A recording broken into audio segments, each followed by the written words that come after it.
This video is not made for kids. यो पुपिंदर, थारा भाई पुपिंदर, इतनी वैलेंसी निकाल दूंगा, इतने इलेक्ट्रॉन निकाल दूंगा, इतने एटम बना दूंगा किसी ने सोची ना होगी।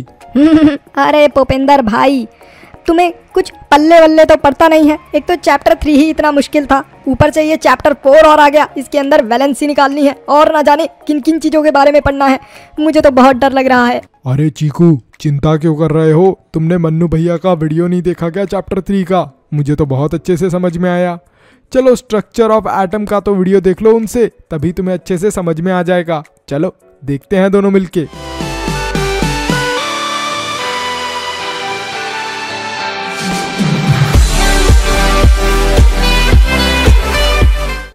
Hello and welcome everyone to Manu का ज्ञान। आज हम लोग पढ़ने वाले हैं chapter 4 structure of the atom. Chapter 3 के अंदर हमें पता चला कि इस दुनिया की जो सबसे छोटी चीज़ है वो एटम होती है। लेकिन आगे फर्दर जब साइंटिस्ट ने और ज़्यादा रिसर्च करी और ज़्यादा खोज करी तो पता चला कि एटम से भी छोटी चीज़ें इस दुनिया के अंदर प्रेजेंट हैं। अब जो एटम से छोटी चीज़ें इस दुनिया के अंदर प्रेजेंट है, आखिर उनका नाम क्या है और वो कहाँ पर प्रेजेंट है?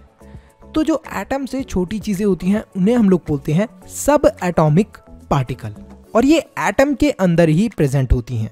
मतलब सब एटॉमिक पार्टिकल्स एटम के अंदर ही होते हैं। अब कितने टाइप के सब एटॉमिक पार्टिकल्स होते हैं?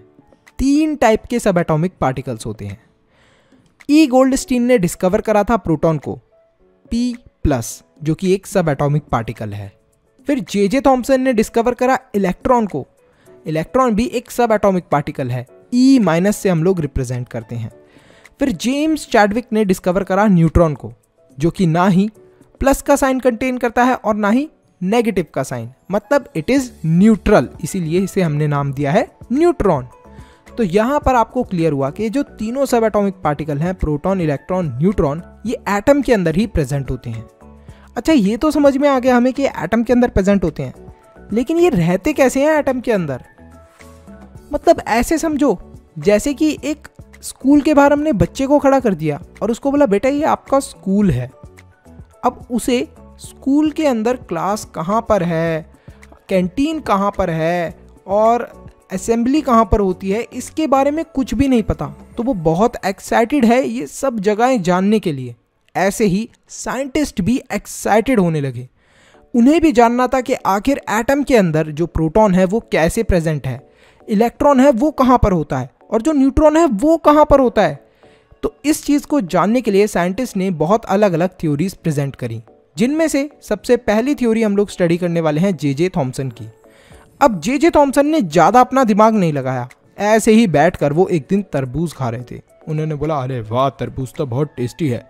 तरबूज खाते खाते उनके दिमाग के अंदर आया, अरे मुझे लगता है कि एटम के अंदर इलेक्ट्रॉन और प्रोटॉन भी ऐसे ही होते होंगे। तो प्रोटॉन जो कि पॉजिटिव चार्ज कंटेन करते थे और इलेक्ट्रॉन जो कि नेगेटिव चार्ज कंटेन करते थे। अब हमें पता है कि जो इलेक्ट्रॉन है वो प्रोटॉन के कंपेयर में 2000 टाइम्स लाइटर है। तो इस वजह से उन्होंने तरबूज खाते खाते बोला ये रहा तरबूज, इस तरबूज के अंदर जो रेड वाला पार्ट है शायद एटम के अंदर ऐसे ही पॉजिटिव चार्ज प्रेजेंट होते होंगे, और जो इलेक्ट्रॉन है वो नेगेटिव वाला पार्ट हो गया जो कि तरबूज के बीज हैं। तो वाह, मैंने तो पता लगा लिया कि एटम के अंदर प्रोटॉन और इलेक्ट्रॉन कैसे प्रेजेंट होते हैं। अब बिना किसी ठोस सबूत के उन्होंने ये बोलना शुरू कर दिया कि प्रोटॉन और इलेक्ट्रॉन तरबूज की तरह, जैसे तरबूज के अंदर बीज होते हैं और बाकी का जो रेड वाला पार्ट होता है, इस तरीके से प्रोटॉन और इलेक्ट्रॉन प्रेजेंट होते हैं एक एटम के अंदर। और उन्होंने इसका कुछ स्ट्रक्चर भी बना दिया है। देखो तरबूज ही बनाया है उन्होंने और प्लस प्लस प्लस फैला दिया चारों तरफ, और जो बीज थे तरबूज के ब्लैक ब्लैक, उनको इन्होंने इलेक्ट्रॉन करके दिखा दिया। लेकिन ये जो मॉडल था ये सक्सेसफुल नहीं हुआ और किसी ने इसे एक्सेप्ट भी नहीं करा। अब आती है बारी रदरफोर्ड की। अब रदरफोर्ड जो था, रदरफोर्ड को भी लगा कि यार खाते पीते अगर मैं किसी भी चीज़ को खाते पीते देख के बोल दूंगा कि ऐसा स्ट्रक्चर होगा एटम का, तो लोग मेरी बात बिल्कुल भी नहीं मानने वाले। लोग एटम का जो मॉडल है वो बिल्कुल भी नहीं मानेंगे। तो रदरफोर्ड ने क्या करा, कुछ एक्सपेरिमेंट करने की कोशिश करी। रदरफोर्ड ने गोल्ड फॉइल लिया। गोल्ड फॉइल के अंदर से उन्होंने अल्फा पार्टिकल्स, अब ये जो अल्फा पार्टिकल्स होते हैं ऐसे समझ लो जैसे लेजर लाइट होती है ना हमारी रेड वाली जिससे बच्चे खेलते हैं, इस तरीके से उन्होंने लाइट टाइप पास करी, अल्फा पार्टिकल्स को पास करा। किससे? गोल्ड फॉइल से। तो जब उन्होंने इन अल्फा पार्टिकल्स को पास करा तो ये देखो यहां से ये पास हुए तो यहां पर ये आसानी से आगे चले गए, ये भी आसानी से आगे चले गए। लेकिन कुछ ऐसे अल्फा पार्टिकल्स थे, मतलब कुछ ऐसे अल्फा पार्टिकल्स थे जो बीच में से टकराकर वापस आ रहे थे। अब टकराकर वो वापस क्यों आ रहे थे? मतलब क्या था? एटम के बीच में जरूर कुछ ना कुछ चीज हैवी थी। तो ये जो हैवी चीज थी इसको हमने जो ब्लैक डॉट्स हैं इससे रिप्रेजेंट कराया। तो जरूर कुछ ना कुछ हैवी चीज है जिससे टकराकर ये अल्फा पार्टिकल्स वापस आ रहे हैं। तो अब ये चीज रदरफोर्ड को पता चल गई कि एक एटम के बीच में जरूर कुछ ना कुछ भारी चीज है। और एटम के अंदर सबसे भारी चीज क्या होती है? हम शुरू से पढ़ते आ रहे हैं कि इलेक्ट्रॉन 2000 टाइम्स लाइटर होता है, नेग्लिजिबल वेट होता है। तो जरूर प्रोटॉन और न्यूट्रॉन सेंटर के अंदर प्रेजेंट होंगे, तभी तो वो अल्फा पार्टिकल बीच से ही टकराकर वापस आ रहा है एटम के आसपास से, तो वो आसानी से निकल जा रहा है। अब रदरफोर्ड का जो मॉडल था एटम का, और साइंटिस्ट ने जब इसके बारे में स्टडी करा तो उन्हें इसके अंदर भी कुछ कमियां नजर आने लगी। अभी बात करते हैं हम लोग अल्फा पार्टिकल्स की। तो अल्फा पार्टिकल्स क्या होते हैं? ये होते हैं डबली चार्ज्ड हीलियम आयंस, और कुछ भी नहीं होते अल्फा पार्टिकल्स। इनके बारे में आपको बड़ी क्लास में पढ़ना है, ज़्यादा डिटेल में आपको जाने की ज़रूरत भी नहीं है। तो अभी हम लोग डिस्कस करते हैं रदरफोर्ड का मॉडल ऑफ एटम। तो रदरफोर्ड ने क्या बताया था कि ज़रूर प्रोटॉन और इलेक्ट्रॉन सेंटर के अंदर प्रेजेंट होंगे क्योंकि ये भारी होती हैं, इलेक्ट्रॉन आसपास प्रेजेंट होंगे। तो अब उन्होंने जनरली ऐसे ही बता दिया कि इलेक्ट्रॉन ऐसे ही एटम के चारों तरफ घूमते रहते होंगे। तो अब ये देखो यहाँ पर आराम से हमारे इलेक्ट्रॉन घूम रहे हैं। अब कोई इलेक्ट्रॉन प्रोटॉन और न्यूट्रॉन के पास जा रहा है, कोई दो इलेक्ट्रॉन्स के अंदर टक्कर हो रही है, तो कोई इलेक्ट्रॉन बिल्कुल बाहर जाने की कगार पे है, तो कोई यहाँ पर बड़े आराम से घूम रहा है। तो उनका जो ये मॉडल था इसे देखकर लोगों को लगने लगा कि अगर इलेक्ट्रॉन ऐसे ही घूम रहे होंगे एक एटम के अंदर तो जरूर कुछ ना कुछ गड़बड़ होती रहेगी, स्टेबल नहीं रह पाएगा एक एटम। स्टेबल रहना मतलब कि कुछ ना कुछ गड़बड़ जरूर रहेगी उसके अंदर। तो यहाँ पर जो बेचारे रदरफोर्ड ने इतनी मेहनत करी थी और एक मॉडल ऑफ एन एटम बनाया था with successful experiment and explanation, उसको भी लोगों ने गलत बता दिया। साइंटिस्ट ने बोला अरे भाई ये तो बिल्कुल गलत है। फिर बारी आती है नील बोर की। भैया प्लीज थोड़ी देर रुक जाइए, मेरा तो सर चकरा गया है और ये नील बोर जरूर हमें बोर ही करके मानेगा। अरे चीकू चिंता मत करो, ये लास्ट मॉडल है जिसे हमें पढ़ना है, और नील बोर ने ही accurate model of atom discover करा था। मतलब अब इसके आगे और कुछ पढ़ने की जरूरत नहीं है, यही full and final model of atom है। नील बोर का जो मॉडल ऑफ एटम था ये बहुत ज्यादा इंस्पायर्ड था बाय रदरफोर्ड, लेकिन जो रदरफोर्ड के मॉडल ऑफ एटम के अंदर कुछ कमियां थी। जैसे कि रदरफोर्ड ने ये बोला था कि इलेक्ट्रॉन यूं ही आसपास कहीं पर घूम रहे हैं, तो कुछ इलेक्ट्रॉन टकरा रहे थे, कुछ इलेक्ट्रॉन न्यूट्रॉन प्रोटॉन के पास जा रहे थे। तो ये बहुत बड़ी दिक्कत थी। इसी प्रॉब्लम को सॉल्व करा और समझाया नील बोर ने काफी अच्छे से। उन्होंने क्या करा कि सेंटर के अंदर न्यूक्लियस नाम की एक चीज रख दी। अब ये जो न्यूक्लियस था, इस न्यूक्लियस के अंदर ही उन्होंने बोला कि इस न्यूक्लियस के अंदर ही प्रोटॉन और न्यूट्रॉन होंगे, और चारों तरफ ऐसे लाइंस बना दी उन्होंने, ये पाथ बना दिए। ये जो लाइंस हैं इनको इन्होंने बोला शेल्स। अब इन शेल्स के अंदर ही इलेक्ट्रॉन घूमेंगे या फिर इन शेल्स के अंदर ही इलेक्ट्रॉन मूव करेंगे। ऐसा नहीं है कि कोई भी इलेक्ट्रॉन किसी भी लाइन के अंदर घूम रहा है, वो इन लाइंस के अंदर ही घूमेगा। अरे वाह बल्ले बल्ले, बस इतना सा ही था, मुझे तो लगा ये बहुत मुश्किल होने वाला है। अरे बस लगता है ये चैप्टर अब खत्म होने वाला है। चीकू ये चैप्टर इतना जल्दी खत्म नहीं होगा, आगे वैलेंसी भी पढ़ना है, लेकिन यहाँ तक तो बहुत ही आसानी से मुझे समझ में आ गया। बोर्स मॉडल ऑफ एटम ही सही है और इसके अंदर सारी चीजें मुझे सही लग रही हैं, लेकिन मेरे दिमाग के अंदर एक सवाल और है कि इसके अंदर जो ये शेल्स हैं, इन शेल्स का नाम है KLMN। तो हर शेल के अंदर कितने कितने इलेक्ट्रॉन आ सकते हैं? क्या एक ही शेल के अंदर बहुत सारे इलेक्ट्रॉन आ सकते हैं या फिर हर शेल के अंदर थोड़े थोड़े इलेक्ट्रॉन होते होंगे, ये भी जान लेते हैं। मोटूलाल, तुमने बहुत ही अच्छा क्वेश्चन पूछा है। आखिर ये जो शेल्स हैं K, L, M, N, इन सब में कितने कितने इलेक्ट्रॉन आ सकते हैं? तो बात करते हैं K शेल की। आखिर K शेल के अंदर कितने इलेक्ट्रॉन आ सकते हैं? तो K शेल के अंदर मैक्सिमम 2 इलेक्ट्रॉन्स आ सकते हैं, मतलब 2 इलेक्ट्रॉन से ज़्यादा इस शेल के अंदर तुम इलेक्ट्रॉन नहीं पुट कर सकते। बात करते हैं L शेल की। L शेल के अंदर मैक्सिमम 8 इलेक्ट्रॉन आ सकते हैं और M शेल के अंदर मैक्सिमम 18 इलेक्ट्रॉन आ सकते हैं। N शेल के अंदर मैक्सिमम 32 इलेक्ट्रॉन आ सकते हैं। लेकिन यहाँ पर एक बहुत ही इंपॉर्टेंट चीज़ है जिसे आप सबको याद रखना है, और बच्चे इसी चीज़ में कंफ्यूज हो जाते हैं। तो ये क्वेश्चन है कि K शेल के अंदर 2 इलेक्ट्रॉन आ सकते हैं तो वो स्टेबल हो जाएगा, मतलब K शेल अनस्टेबल नहीं रहेगा, उसको 2 इलेक्ट्रॉन स्टेबल रहने के लिए चाहिए। L शेल को कम से कम 8 इलेक्ट्रॉन्स चाहिए स्टेबल रहने के लिए। अब बात करते हैं M शेल की। M शेल को 8 इलेक्ट्रॉन चाहिए स्टेबल बनने के लिए, लेकिन वो 18 इलेक्ट्रॉन तक होल्ड कर सकता है, मतलब कम से कम 8 इलेक्ट्रॉन तो चाहिए ही चाहिए M शेल को स्टेबल रहने के लिए। और वो होल्ड कर सकता है अप टू 18 इलेक्ट्रॉन, मतलब 18 इलेक्ट्रॉन तक वो होल्ड कर सकता है ये शेल। अच्छा, इसको MCQ के वे में समझते हैं कि एग्जाम में किस तरीके से क्वेश्चन आएगा। तो यहाँ पर एग्जाम में आने वाले 2 टाइप के क्वेश्चन मैं आपके सामने पुट कर रहा हूँ। फर्स्ट क्वेश्चन है maximum number of electron M shell can hold R, मतलब कितने number of maximum electron M shell hold कर सकता है। तो M shell maximum number of 18 electron hold कर सकता है, तो ऑप्शन नंबर A हमारा यहाँ पर क्या होगा, बिल्कुल करेक्ट होगा। अब बात करते हैं सेकंड क्वेश्चन की।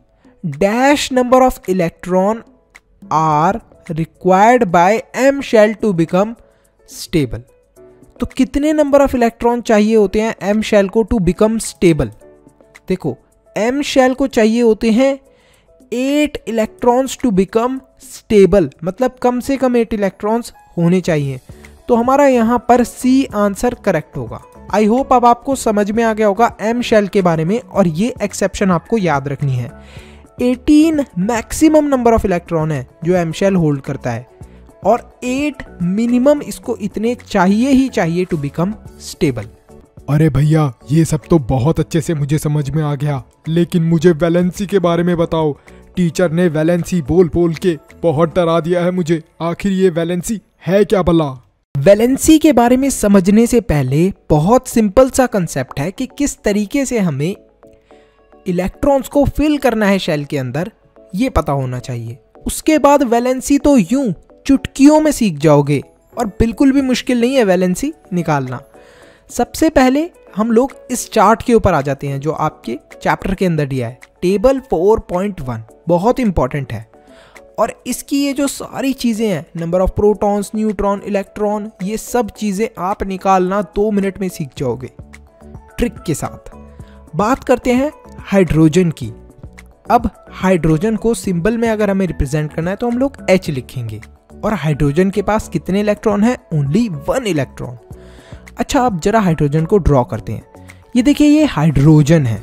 अब यहाँ पर आपको दिख रहा है हाइड्रोजन के बाहर मैंने एक शेल बनाया है। अब ये जो एक शेल है, ये कौन सा शेल हो सकता है? K शेल होगा ये। तो K शेल बनाया मैंने हाइड्रोजन के बाहर, और हाइड्रोजन के पास कितने इलेक्ट्रॉन है? 1। तो यहाँ पर मैंने ये जो ब्लैक कलर का डॉट है, इसका मतलब क्या है कि 1 इलेक्ट्रॉन। K शेल के अंदर कितने इलेक्ट्रॉन फिल करे मैंने? ओनली 1। अब बात करते हैं हम लोग हीलियम की। हीलियम के पास कितने इलेक्ट्रॉन है? 2। ये देखो 2 इलेक्ट्रॉन है। हीलियम को मैंने यहाँ पर ड्रॉ करा, और हीलियम के बाहर जो था K शेल, उसे मैंने बनाया और 2 इलेक्ट्रॉन फिल कर दिए।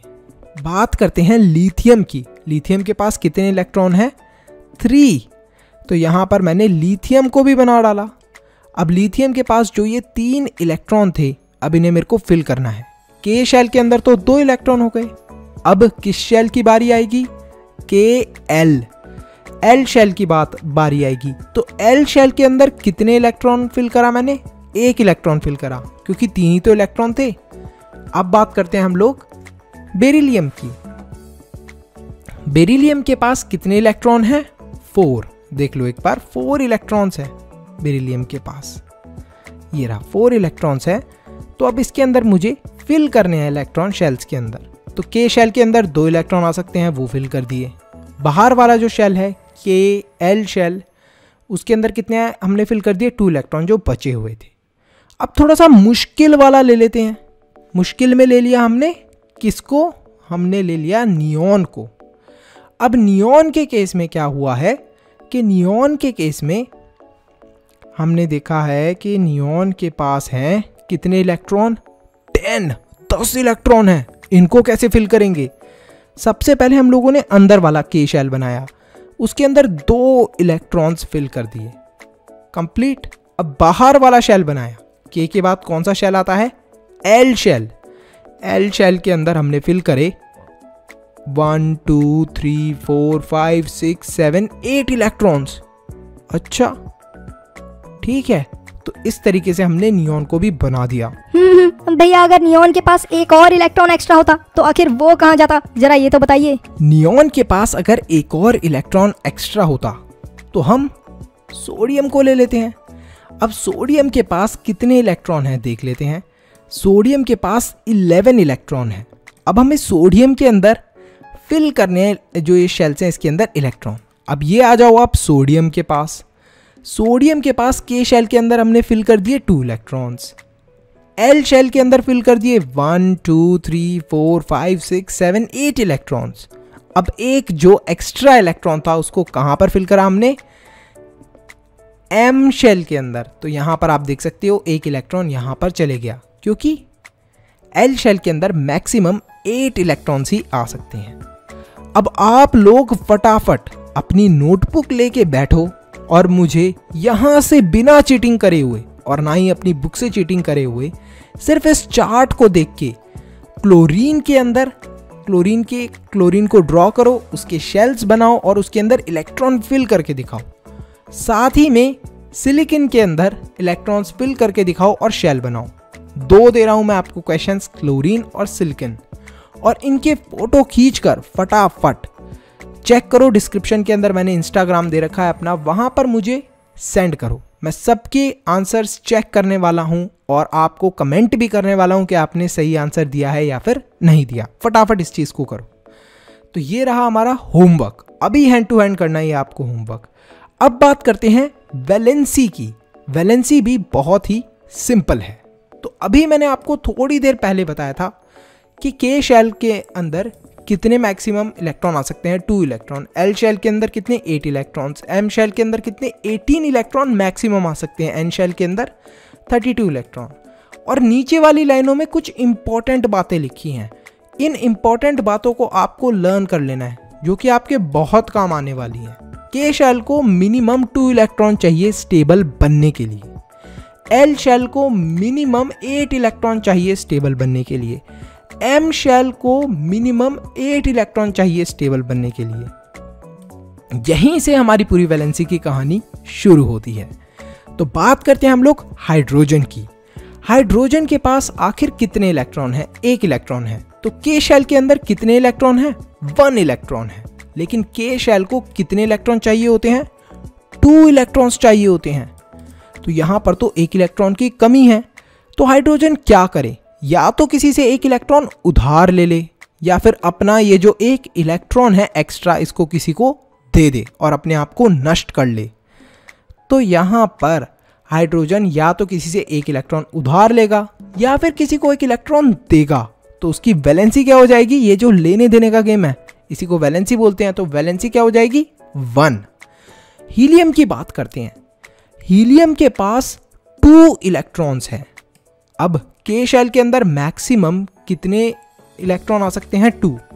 और उसकी रिक्वायरमेंट स्टेबल रहने के लिए भी कितने इलेक्ट्रॉन्स की है उसे? 2 इलेक्ट्रॉन्स की। मतलब 2 तो चाहिए ही चाहिए, उससे कम इलेक्ट्रॉन वो नहीं लेता। तो के शेल के अंदर मिनिमम 2 इलेक्ट्रॉन्स की रिक्वायरमेंट है। और हीलियम के केस के अंदर 2 ही इलेक्ट्रॉन है उसके पास और के शेल पूरा फिल हो गया है। तो अब ये बताओ उसको स्टेबल रहने के लिए क्या और इलेक्ट्रॉन्स की रिक्वायरमेंट होगी? नहीं, उसका तो काम हो गया। तो इसी वजह से हीलियम की जो वैलेंसी है वो क्या हो जाएगी, 0। ना ही इसे किसी को इलेक्ट्रॉन देने की ज़रूरत है अपने आप को स्टेबल करने के लिए, और ना ही किसी से इलेक्ट्रॉन उधार मांगने की ज़रूरत है। बात करते हैं लिथियम की। लिथियम के पास 3 इलेक्ट्रॉन्स हैं। हमने इलेक्ट्रॉन्स को फिल करा फटाफट उसके शेल के अंदर, देखिए ये रहा 2 इलेक्ट्रॉन के शेल के अंदर फिल कर दिए। बाहर वाला जो एल शेल था उसके अंदर 1 इलेक्ट्रॉन फिल करा। लेकिन एल शेल को कितने इलेक्ट्रॉन्स की रिक्वायरमेंट थी, 8 इलेक्ट्रॉन्स की। यहां पर तो हमारे पास सिर्फ 1 ही इलेक्ट्रॉन एक्स्ट्रा हुआ। लेकिन तो यहां पर बात करते हैं हम लोग कि क्या कर सकता है लिथियम। लिथियम के लिए क्या चीज आसान होगी, अपना ये जो 1 इलेक्ट्रॉन है ये किसी को देना, या फिर किसी से 7 इलेक्ट्रॉन्स उधार लेना। 7 इलेक्ट्रॉन्स मांगकर अपना जो एल शेल है उसे स्टेबल करना। सबका आंसर होगा कि आसान चीज तो यही होगी कि वो अपना 1 इलेक्ट्रॉन किसी को दे दे। तो यहां पर लिथियम की वैलेंसी क्या आ जाएगी, 1। अब बात कर लेते हैं हम लोग, थोड़ा सा आगे आ जाते हैं कार्बन के पास। कार्बन की बात करते हैं। कार्बन के पास कितने इलेक्ट्रॉन हैं, 6 इलेक्ट्रॉन्स हैं। इनको शेल्स के अंदर डिस्ट्रीब्यूट कर देते हैं। के शेल के अंदर 2 इलेक्ट्रॉन आते हैं तो हमने 2 फिल कर दिए। एल शेल के अंदर 4 इलेक्ट्रॉन फिल कर दिए। अब जरा ये बताओ एल शेल के अंदर कितने इलेक्ट्रॉन्स की रिक्वायरमेंट होती है उसे स्टेबल बनने के लिए, 8। लेकिन यहां पर तो 4 ही हैं। तो कार्बन क्या कर सकता है, या तो वो अपने 4 इलेक्ट्रॉन किसी को दे दे, या किसी से 4 इलेक्ट्रॉन उधार ले ले। तो इसकी वैलेंसी क्या हो जाएगी, 4। बहुत सिंपल है। क्या लग रहा है मुश्किल वैलेंसी निकालना, बिल्कुल भी। यो पुपिंदर, थारा भाई पुपिंदर इतनी वैलेंसी निकाल देगा, इतनी वैलेंसी निकाल देगा किसी ने सोची ना होगी। अरे अरे अरे पोपिंदर भाई, तुम यहाँ कहाँ आ गए पढ़ाई लिखाई की चीज़ों के बीच में। ये तुम्हारे बस की नहीं है वैलेंसी वगैरह निकालना। लेकिन कुछ भी कहो मन्नू भैया, आपने तो वैलेंसी निकालना बहुत आसान कर दिया। ऐसा लग रहा है जैसे वैलेंसी निकालना तो बाएं हाथ का खेल हो, बच्चों का गेम हो। इसको इतना इजीली भी मत लो चीकू। एक चीज़ का ध्यान ज़रूर रखना कि कुछ एक्सेप्शन है। जैसे कि हम लोग बात करते हैं फॉस्फोरस की, ये एक ऐसी एक्सेप्शन है जिसे तुम्हें याद करना पड़ेगा। जैसे फॉस्फोरस के अंदर अगर हम लोग देखें तो के शेल के अंदर कितने इलेक्ट्रॉन्स होते हैं, 2। एल शेल के अंदर 8 इलेक्ट्रॉन्स, और एम शेल के अंदर 5 इलेक्ट्रॉन्स। अब एम शेल को स्टेबल बनने के लिए कितने इलेक्ट्रॉन्स की ज़रूरत होती है, 8 इलेक्ट्रॉन्स की। मतलब सिंपल बात है कि फॉस्फोरस क्या करे, या तो किसी से 3 इलेक्ट्रॉन उधार ले ले, या फिर अपने 5 इलेक्ट्रॉन किसी को दे दे। तो समझदारी की बात ये होगी कि फॉस्फोरस किसी से 3 इलेक्ट्रॉन उधार ले ले। लेकिन ये जो थोड़ी देर पहले पुपिंदर आया था, इसी की तरह फॉस्फोरस है, मोटे दिमाग का। वो क्या करता है, वो कभी कभी तो किसी से 3 इलेक्ट्रॉन उधार ले भी लेता है, और कभी कभी अपने 5 के 5 इलेक्ट्रॉन किसी को दे देता है अपने आप को स्टेबल करने के लिए। तो ये एक एक्सेप्शन है जिसे तुम्हें हमेशा याद रखना है।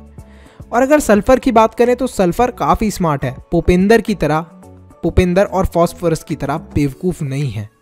सल्फर क्या करता है, देखो के शेल के अंदर अगर 2 इलेक्ट्रॉन्स हैं, एल शेल के अंदर अगर 8 इलेक्ट्रॉन्स है, एम शेल के अंदर 6 इलेक्ट्रॉन है। स्टेबल होने के लिए एम शेल को कितने इलेक्ट्रॉन्स की रिक्वायरमेंट होती है, 8 की। तो यहाँ पर एम शेल को कंप्लीट करने के लिए वो क्या कर सकता है, या तो किसी से 2 इलेक्ट्रॉन उधार ले ले, या फिर अपने 6 इलेक्ट्रॉन किसी को दे दे। तो सल्फर तो स्मार्ट है, वो क्या करता है, 2 इलेक्ट्रॉन उधार ले लेता है। तो याद रखना पुपिंदर और फॉस्फोरस दोनों मोटी बुद्धि के हैं। ये कभी कभी 3 इलेक्ट्रॉन ले भी लेते हैं किसी से उधार, और कभी कभी अपने पूरे के पूरे 5 इलेक्ट्रॉन, जो कि ज़्यादा है 1 इलेक्ट्रॉन, उसे दे भी देते हैं।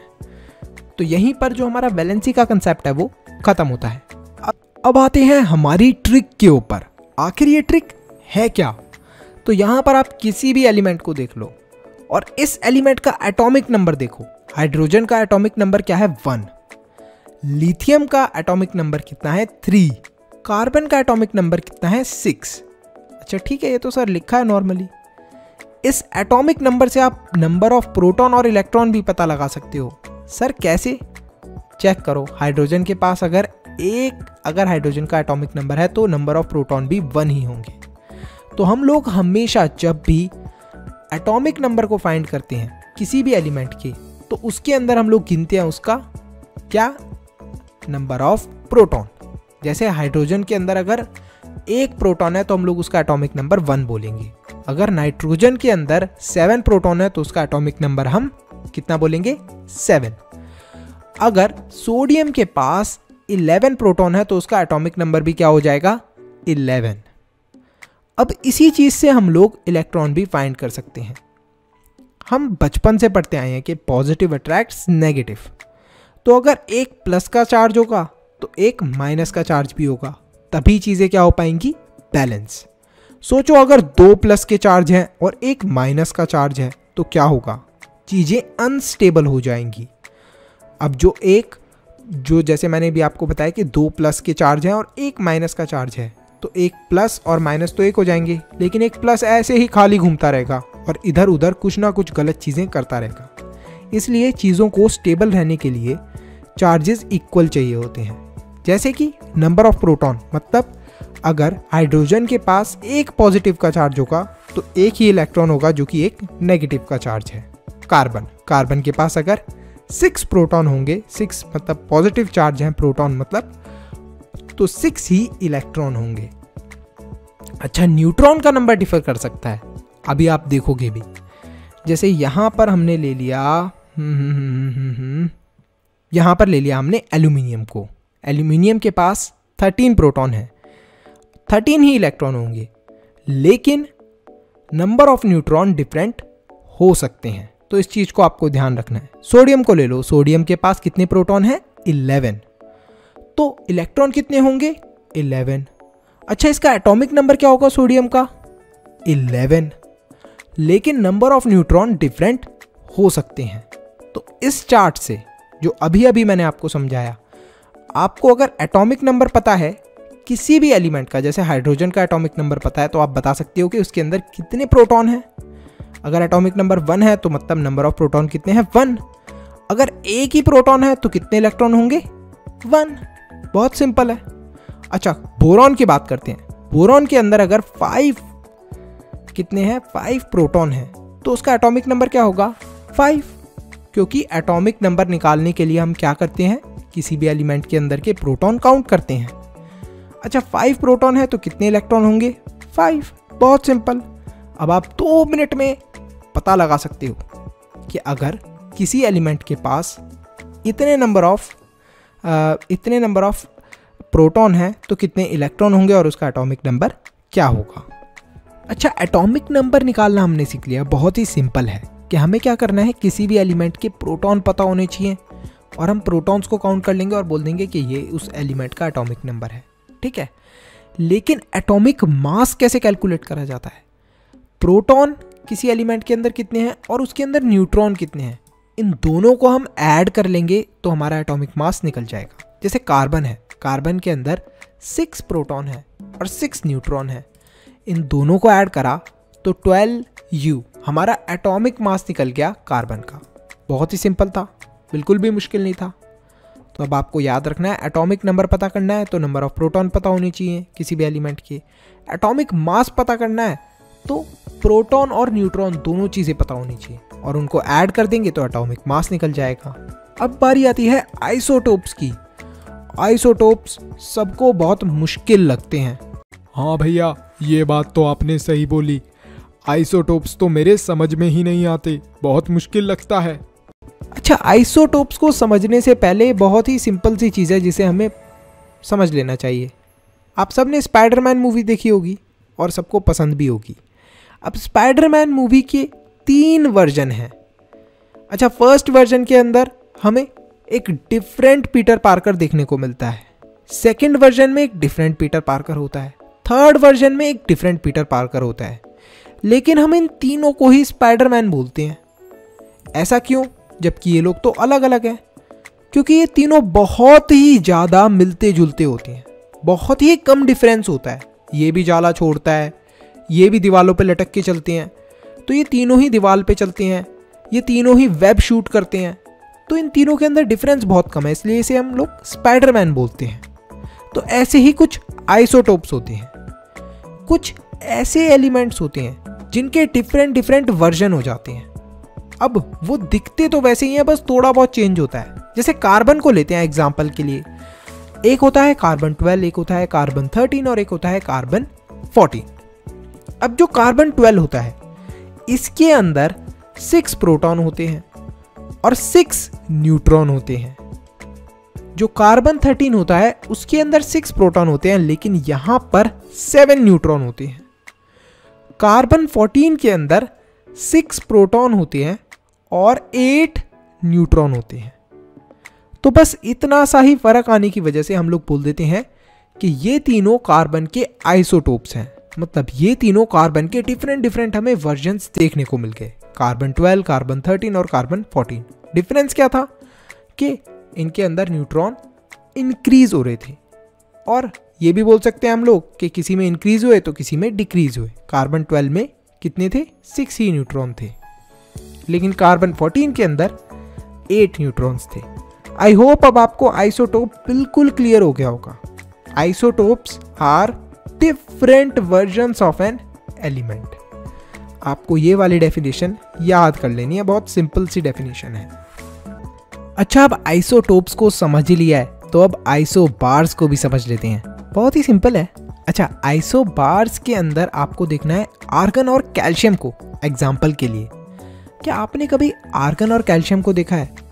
दोनों का एटॉमिक नंबर, मतलब यहां पर देखो 18 है, कैल्शियम का एटॉमिक नंबर 20 है, लेकिन एटॉमिक मास सेम। ये कैसे हुआ? बहुत ही सिंपल है। आर्गन के अंदर नंबर ऑफ प्रोटॉन 18 होते हैं, तभी उसका एटॉमिक नंबर 18 है, लेकिन नंबर ऑफ न्यूट्रॉन 22 होते हैं। तो अब 18 + 22 कर लेंगे तो हमें एटॉमिक मास मिल जाएगा आर्गन का, दैट इज 40U। अच्छा, कैल्शियम की बात करते हैं। कैल्शियम के पास नंबर ऑफ प्रोटॉन 20 होते हैं और नंबर ऑफ न्यूट्रॉन भी 20 होते हैं, तो एटॉमिक मास कैल्शियम का भी कितना होगा? 40U। तो यहां पर दोनों का सेम एटॉमिक मास आ रहा है। तो जिन भी एलिमेंट्स का सेम एटॉमिक मास होता है उन्हें हम लोग बोल देते हैं आइसोबार्स। सिंपल है। अच्छा, डिफरेंस आ जाए, आपसे एग्जाम में पूछ ले मैम कि difference between isotopes and isobars. बहुत ही सिंपल लैंग्वेज में मैं आपको समझाता हूं। आइसोटोप्स, अभी हमने देखा था isotopes have same number of proton, number of proton same थे लेकिन नंबर ऑफ न्यूट्रॉन डिफरेंट थे। जैसे कार्बन का हमने एग्जांपल देखा था, प्रोटॉन सेम थे सब में लेकिन न्यूट्रॉन के अंदर डिफरेंस था। तो ऐसे वाले एलिमेंट्स को हम लोग बोल देते हैं आइसोटोप्स। कार्बन के डिफरेंट आइसोटोप्स, डिफरेंट वर्जन्स देखे। Isobars have different number of protons but atomic mass is same. तो यहां पर आइसोबार का डिफरेंट नंबर ऑफ प्रोटॉन्स होते हैं, यानी कि डिफरेंट एटॉमिक नंबर होता है, लेकिन एटॉमिक मास जो होता है वो सेम होता है। जैसे यहां पर हमने आर्गन और कैल्शियम का एग्जाम्पल ले लिया। यही एग्जाम्पल आपको एग्जाम में भी लिखना है, और यही डिफरेंस अगर आप लिख दोगे तो बहुत अच्छे से मैम को भी समझ में आ जाएगा। बस थोड़ा सा इसको बड़ा करके लिखना, जिससे मैम को लगे कि अरे ये बच्चा तो बहुत इंटेलिजेंट है, बहुत कुछ जानता है। थोड़ा लंबा चौड़ा करके, समझ गए ना? तो यहाँ पर मैंने आपको शॉर्ट में पूरा चैप्टर कंप्लीट करा दिया। आई होप स्टूडेंट्स आपको ये अच्छे से समझ में आया हो। इसी तरीके के और वीडियोस देखने के लिए फटाफट चैनल को सब्सक्राइब कर लेना। तो अगर आपने इस वीडियो को यहाँ तक देख लिया है तो फटाफट लाइक करो, चैनल को सब्सक्राइब करो और कमेंट करो अपना बेस्ट पार्ट। इसी के साथ साथ वीडियो को शेयर करना मत भूलना। एक इम्पॉर्टेंट अनाउंसमेंट, अगर आप लोग चाहते हो कि हम लोग फ्यूचर में इसी तरीके से और भी वीडियोस बनाते रहें तो आप हमारे चैनल के मेंबर बन के हमें सपोर्ट कर सकते हो। अब मेंबर कैसे बनना है? सब्सक्राइब के साथ में जो ज्वाइन बटन है उस पर क्लिक करें और हमारे चैनल के मेंबर बन जाए। तो आप हमें सपोर्ट कर रहे हैं डायरेक्टली कि हम आगे फ्यूचर में ऐसे ही वीडियोस लाते रहें। तो thank you so much for watching this video. Stay happy, stay healthy, Manu से ज्ञान लेते रहो। Bye bye till then, see you in the next video.